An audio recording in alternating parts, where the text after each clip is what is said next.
Assalamualaikum warahmatullahi wabarakatuh. Selamat pagi Ananda semua. Selamat datang di SMA Negeri 2 Ranah Batahan. Dan salam kenal dari Ibu sebagai guru biologi. Baiklah Ananda, meskipun pertemuan pertama kita tidak bisa dilaksanakan dengan tatap muka, namun semoga tidak mengurangi semangat Ananda untuk tetap belajar dan tetap bersemangat ya. Nah, pada pertemuan pertama ini, kita diawali dengan materi ruang lingkup biologi. Nah, ruang lingkup biologi SMA kelas 10. Oke, biologi mungkin tidak lain lagi bagi Ananda ya mendengarnya ya. Biologi ini berasal dari kata bios, yang artinya hidup. Kemudian logos yang artinya ilmu. Jadi ilmu tentang makhluk hidup. Nah, itulah makna dari biologi tersebut. Jadi biologi sejatinya adalah ilmu yang mempelajari tentang makhluk hidup. Nah, sebagai ilmu atau sebagai pengetahuan, biologi ini memiliki ciri-ciri sehingga ia menjadi sebuah ilmu pengetahuan. Apa saja itu? Yang pertama, objek berupa benda konkret. Nah, ini dia. Jadi objeknya konkret atau nyata ya, bukan objek hayal. Objek yang dikaji dalam biologi itu. Nah, yang kedua bersifat empiris. Empiris ini maksudnya berdasarkan pengalaman nyata atau dapat dirasakan dan dilakukan oleh setiap orang. Yang ketiga berpikir logis. Berpikir logis ini maksudnya menggunakan logika, objek, dan disiplin. Nah, itu dia berpikir logis. Kemudian sistematis. Jadi dalam mengamati suatu objek misalnya, atau merumuskan suatu konsep misalnya, itu harus menggunakan langkah-langkah sistematis, langkah-langkah ilmiah dengan sikap ilmiah. Nanti deh. Selanjutnya bersifat objektif. Nah, jadi benda yang kita pelajari atau kita amati itu harus bersifat objektif nanti hasilnya. Artinya selalu berpihak pada kebenaran ilmiah. Ilmiah. Selanjutnya, hukumnya bersifat universal. Jadi hukum-hukum yang dihasilkan itu bersifat universal. Artinya dilakukan di mana saja, oleh siapa saja akan mendapatkan hasil yang sama. Tidak berbeda. Nah, itu ya. Jadi itu dia ada 6 ciri biologi sebagai ilmu atau sebagai sains. Oke, next. Nah, sekarang kita masuk ke objek dan tingkat organisasi dalam biologi. Jadi, objek kajian biologi itu semakin berkembang seiring dengan kemajuan ilmu pengetahuan kan, dan juga kemajuan teknologi, sehingga makin lama semakin rumit dia. Jadi, untuk memudahkan mempelajarinya, maka tema objek kajian biologi ini dipilah-pilah menurut tingkat organisasi kehidupan. Dimulai dari yang terkecil, yaitu molekul, sampai yang terbesar, nih, biosfer. Itu ya. Nah, sekarang kita lihat satu persatu. Yang pertama ini molekul. Nah, ini molekul ya, molekul atau atom. Apa itu molekul? Oke, boleh kalian komen di kolom komentar ya. Jadi molekul itu adalah bagian terkecil yang terdiri atas 2 atau lebih ikatan atom. 2 atau lebih ikatan atom. Coba lihat ini. Nah, ini adalah molekul ini. Ini 2 atau lebih ikatan atom. Ini ada berapa ini atomnya? Hitung sendiri ya. Apa itu atom? Nah, atom merupakan unit terkecil suatu unsur. Nah, biologi pada tingkat molekul mengkaji asam nukleat DNA dan RNA. Kalian tahu DNA atau RNA? Pasti tahu ya, karena sering dengar. Kalau misalnya contoh di film aja misalnya yang paling dekat dengan kalian, sering nonton film. Ini anak siapa? Bapaknya diragukan antara A dengan B bapaknya. Jadi dilakukanlah tes DNA. DNA itu asam nukleat yang ada dalam tubuh itu, pewarisan sifat. Jadi DNA itu merupakan pewarisan sifat pada makhluk hidup. Sehingga kalau misalnya kita diuji DNA-nya, DNA si anak itu diuji, nanti ketahuan pewarisan sifat dari bapaknya yang mana. Tidak bisa dikecoh. Gitu ya. Itu dia. Lanjut yang kedua adalah sel. Nah, sel ini apa? Sel ini adalah unit terkecil dari makhluk hidup. Unit struktural dan fungsional terkecil dari makhluk hidup. Nah, itu dia sel. Jadi, molekul organik ini akan membentuk organel-organel sel. Nah, selanjutnya organel sel dengan fungsinya masing-masing akan membentuk sebuah sel yang besar ini. Jadi di dalam sebuah sel ini ada organel-organel sel. Nah, ini tentang sel ini kalian akan pelajari di kelas 11 nantinya, yang lebih kompleksnya ya. Lanjut kita ke tingkatan selanjutnya, jaringan. Yang ketiga, lebih besar lagi berarti ya.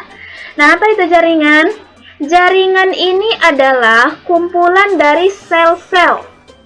Kumpulan sel yang bagaimana? Kumpulan sel yang memiliki struktur dan fungsi yang sama. Misalnya, jaringan pada tumbuhan tingkat tinggi, yaitu epidermis misalnya.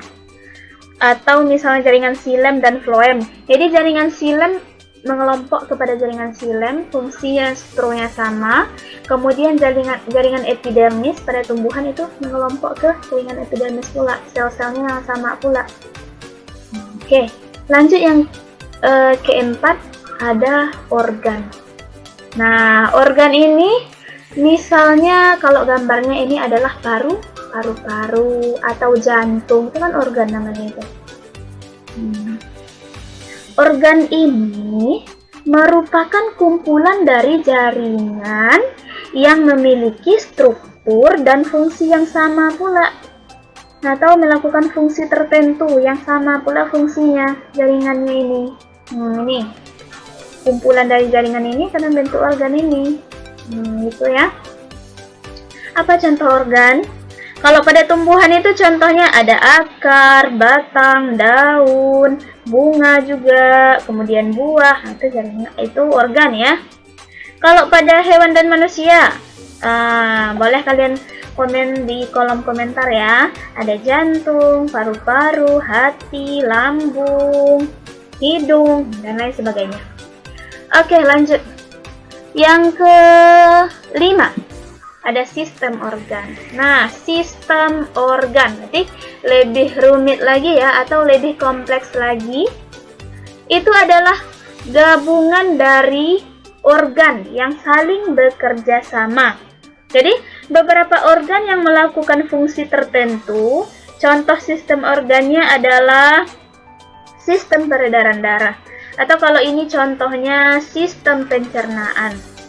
Nah, itu merupakan sistem organ. Sistem reproduksi, sistem koordinasi. Nah, kalau ini kan contohnya sistem pencernaan ya, karena terdapat organ-organ pencernaan di sini. Apa saja itu? Ada mulut, kerongkongan, ada mulut ya di sini ya. Kemudian kerongkongan, kemudian ada juga lambung yang ini ya, lambung. Kemudian ada usus. Nah, itu dia. Lanjut, setelah sistem organ, ada organisme. Nah, yang satu gajah ini organisme namanya. Kita juga organisme. Satu manusia organisme. Nah, kompleks ya, udah lebih kompleks ya. Nah, selanjutnya Yang lebih tinggi lagi populasi. Nah, populasi itu apa? Populasi, siapa yang tahu? Jadi populasi itu adalah kumpulan individu dari satu spesies yang berinteraksi dan hidup di wilayah tertentu. Misalnya kumpulan populasi gajah, ini kan ada 3 ekor ini kumpulan mereka. Lanjut, komunitas. Nah, lebih kompleks lagi. Komunitas adalah kumpulan populasi. Ada populasi gajah di situ misalnya, ada populasi kelinci, ada juga populasi misalnya ada ular dan lainnya. Jadi kumpulan dari populasi dari berbagai spesies dan saling berinteraksi di area tersebut itu komunitas. Baru selanjutnya ekosistem dan biosfer. Nah, ini keterangan dari ekosistem dan biosfer ini kalian bikin sendiri ya. Lanjut, cabang-cabang biologi. Nah, jadi saking luasnya pembahasan biologi ini, saking luasnya, jadi dibikinlah cabang-cabangnya agar kita lebih mudah mempelajarinya. Apa saja itu? Nah, cabang-cabangnya ini dibagi berdasarkan kelompoknya ya. Ada yang berdasarkan kelompok organisme yang dipelajari, ada juga nanti yang berdasarkan hierarki organisme atau tingkatan organisme kehidupan, dan ada juga yang berdasarkan aspek kehidupan yang dipelajari atau tema. Nah, kita lihat satu persatu. Ini berdasarkan kelompok organisme yang dipelajari. Nah, cabangnya namanya virologi. Apa yang dipelajari? Virus. Bakteriologi, bakteri. Mikologi, jamur. Mikrobiologi, makhluk hidup mikro atau jasad remik atau mikroba ya. Botani itu tumbuhan, zoologi hewan, ontomologi serangga, parasitologi parasit, iktiologi ikan, herpetologi reptil, mammalogi mamalia, primatologi primata. Next. Nah, kalau ini berdasarkan hierarki organisme atau tingkat organisasi kehidupan. Apa saja dia? Ada sitologi. Sitologi tentang sel, histologi tentang jaringan, organologi organ, kardiologi jantung, pulmonologi paru-paru, dan endokrinologi sistem endokrin atau hormon. Next.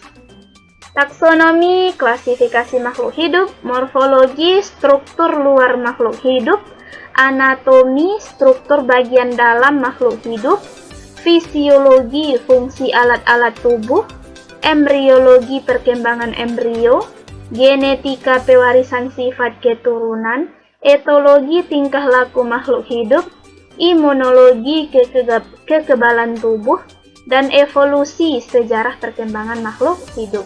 Ini berdasarkan aspek kehidupan yang dipelajari atau tema. Itu dia cabang-cabang biologi. Jadi banyak ya. Selain ini banyak lagi, bisa kalian tambah dari sumber yang lainnya. Oke, next. Selanjutnya tentang permasalahan biologi pada berbagai tingkat organisasi kehidupan. Nah, jadi kita tadi udah membahas apa saja tingkat organisasi kehidupan. Ada yang masih ingat? Yang pertama ada molekul, kemudian sel, jaringan, organ, sistem organ, organisme, kemudian populasi, komunitas, dan ekosistem. Nah, sekarang kita lihat pada tingkat yang paling kecil dulu, yaitu tingkat molekul. Nah, apa saja permasalahan biologi pada tingkat molekul ini?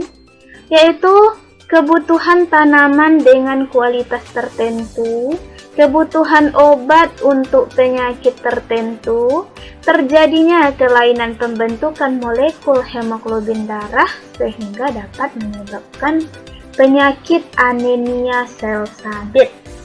Nah, itu dia permasalahan pada tingkat molekul.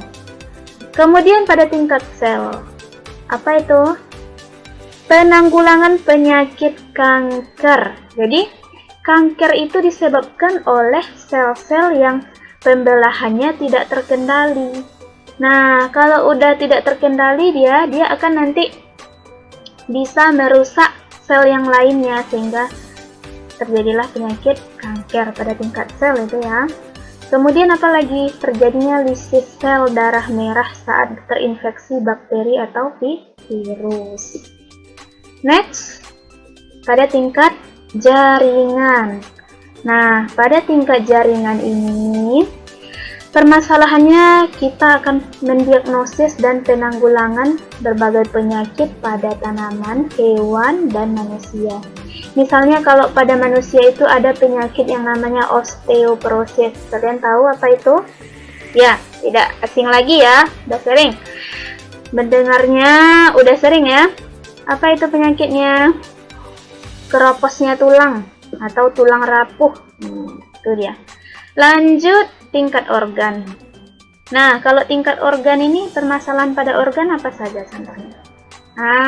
Ya, gagal ginjal itu organnya pada ginjal. Bocor jantung pada jantung organnya. Kemudian mata rabun pada mata. Nah, jadi itu dia permasalahan pada tingkat organ. Next, permasalahan pada tingkat sistem organ. Apa contoh sistem organ tadi? Ada sistem pencernaan, kemudian sistem reproduksi. Itu contohnya ya. Nah, kalau pada sistem organ ini, diagnosis dan penanggulangan penyakit yang menyerang sistem organ. Nah, apa saja penyakitnya? Misalnya pada sistem pernapasan. Apa contoh penyakitnya? Bisa napas misalnya. Atau asma, itu kan pada sistem pernapasan itu. Oke, next, tingkat organisme atau individu. Nah, ini pada individu itu misalnya perkembangan embrio. Ada permasalahan misalnya dalam perkembangan embrio. Embrio tahu kan? Janin yang ada dalam kandungan. Oke, next. Pada tingkat populasi, kepadatan penduduk. Itu kan populasi itu. Kepunahan spesies langka. Itu juga populasi. Lanjut tingkat komunitas. Jadi, contohnya dampak penangkapan pada burung secara liar terhadap kelestarian hidup lainnya dalam rantai makanan. Itu dia. Next. Oke. Mungkin hanya ini ya materi. Ini masih bagian yang pertama ya, atau part satunya. Bagian pertama dari ruang lingkup biologi ini. Jadi artinya belum selesai, cuman untuk pertemuan hari ini cukup sampai di sini dulu. Nah, coba Ananda pahami lagi. Kemudian buat kesimpulannya di kolom komentar ya, yang udah kalian dengarkan penjelasan dari Ibu tadi. Oke, Assalamualaikum warahmatullahi wabarakatuh.